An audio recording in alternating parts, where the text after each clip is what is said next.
ज़मीन पर अगर 200 साल पुराना कब्जा भी है और लोक रास्ते की रुकावट बना हुआ है, तो लोक रास्ते की जो ज़मीन होती है ये क्या होती है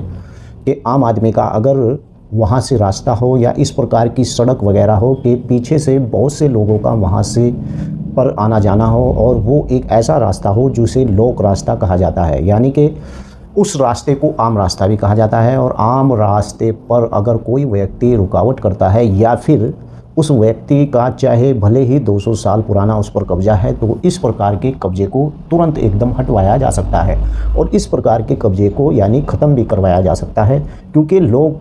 आयुक्त रास्ता जो ऐसा होता है इसे कोई भी बाधित नहीं कर सकता है। तो आइए आज की इस वीडियो में हम विस्तार से जानते हैं कि लोक रास्ते की रुकावट को हटाने से संबंधित आपको क्या करना होगा और इसकी पूरी प्रक्रिया क्या होती है, और इसकी अगर किसी व्यक्ति ने ग्राम पंचायत के अंदर या फिर कहीं पर भी इस प्रकार का कोई रास्ता ब्लॉक कर रखा है तो आप उसके लिए क्या करेंगे। चलिए वीडियो को विस्तार से। पहले आपसे गुजारिश है कि अगर आप लोग इस YouTube चैनल पर पहली बार आए हैं तो कृपया चैनल को सब्सक्राइब कर लें और साथ में बेल आइकन की घंटी को दबाना। लोक रास्ते की रुकावट को हटाने से संबंधित आज इस वीडियो के अंदर हम बात कर रहे हैं कि आम रास्ते को अगर किसी व्यक्ति ने रास्ते में रुकावट कर रखी है या फिर कब्जा कर रखा है तो उसे कैसे छुड़वाया जाता है। गांव के रास्ते में किसी भी व्यक्ति ने कोई दीवार बनाकर या फिर रुकावट पैदा कर दी है तो उस रुकावट को हटाने के लिए यानी आपको एसडीएम के सम्मुख यानी धारा 133 और बीएसएन में इसकी धारा का नंबर और दूसरा है, यानी कि ये पुराना जो नंबर है वो धारा 133 की प्रार्थना पत्र दी जाती है। और इसमें मजिस्ट्रेट निर्देश देता है कि यदि उस व्यक्ति के द्वारा उसे हटाया नहीं जाता है तो कारण पेश करने और न्यायालय में उपस्थित होना होता है। यानी कि अगर आपके रास्ते में किसी व्यक्ति ने रुकावट कर रखी है तो आप धारा 33 के आधार पर उस व्यक्ति के खिलाफ यानी एसडीएम के यहाँ पर एप्लीकेशन देंगे और एसडीएम इस प्रकार से उसे एक नोटिस जारी करेगा और निर्देश देता है कि यदि वह उस रास्ते पर उसे हटाया नहीं जाता है तो कारण पेश करे क्यों नहीं हटाया जाता, क्या वो रास्ता उसके घर या उसकी असल की भूमि से होकर निकलता है।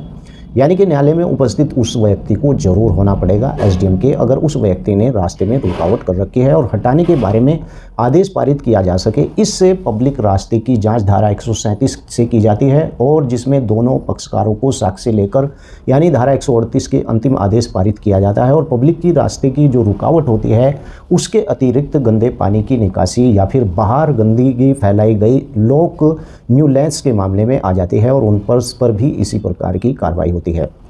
आम रास्ता ही नहीं, अगर कोई व्यक्ति आम रास्ते के ऊपर गंदगी फेंकता है या वहाँ पर कचरा डालता है तो इस प्रकार से आप उसकी शिकायत एसडीएम के यहाँ पर कर सकते हैं और एसडीएम उसे हटाने का पूरा प्रयास भी करता है।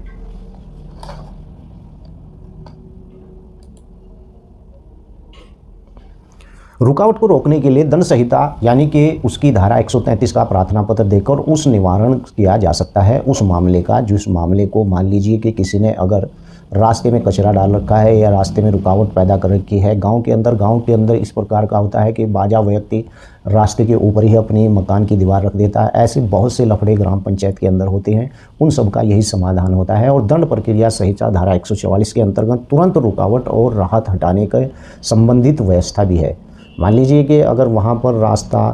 किसी व्यक्ति ने टेढ़ा कर दिया है तो उस व्यक्ति को रास्ते को खोलने के लिए आप न्यायालय के अंदर एसडीएम के न्यायालय के अंदर या एसडीएम को उसके खिलाफ एप्लीकेशन दे सकते हैं। अगर वहाँ पर लगता है कि मामला इस प्रकार से है तो कि दोनों पक्षकार आपस में भिड़ सकते हैं तो धारा 144 यानी कि दंड संहिता प्रक्रिया और संहिता के अंतर्गत यानी कि आशंकित खतरे को न्यूलैंस तुरंत हटाकर राहत देने की व्यवस्था की जाती है। अगर इस प्रकार की कोई मामला वहाँ पर होता है कि भाई झगड़ा होने के चांस होते हैं और इन मामलों में जिला मजिस्ट्रेट और राज्य सरकार यानी कि इस प्रकार का जो विशेषता सशक्त है इसके लिए कार्यपालक मजिस्ट्रेट की राय से इस धारा के अंतर्गत यानी कि उसके आधार पर ही निवारण शीघ्र करती है।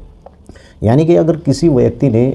इस प्रकार से जो है रास्ता है और रास्ते के ऊपर रुकावट करके यानी कि वो व्यक्ति ये सोचता है कि रास्ते की रुकावट होने से उसका दुश्मन और भी बहुत से लोग इससे यानी परेशान होंगे, तो परेशानी का सबब उसी व्यक्ति का बनता है जो व्यक्ति इस प्रकार के रास्ते के अंदर रुकावट पैदा करता है। अगर आपका भी इसी प्रकार से कोई ऐसा मामला है कि किसी व्यक्ति ने उस पर कब्जा कर रखा है, यानी रास्ते के ऊपर दीवार लगा रहा है या फिर रास्ते के ऊपर कचरा फेंकता है या फिर कोई गंदगी का साधन इस प्रकार से वहाँ पर फैलाता है, तो इस प्रकार के व्यक्ति की जो शिकायत है वो एसडीएम के न्यायालय में की जा सकती है। वीडियो कैसी लगी है वीडियो के नीचे लिखकर जरूर बताएं। आपका कोई सवाल है तो वीडियो के नीचे लिखें। जय हिंद, जय भारत, खुदा हाफिज़।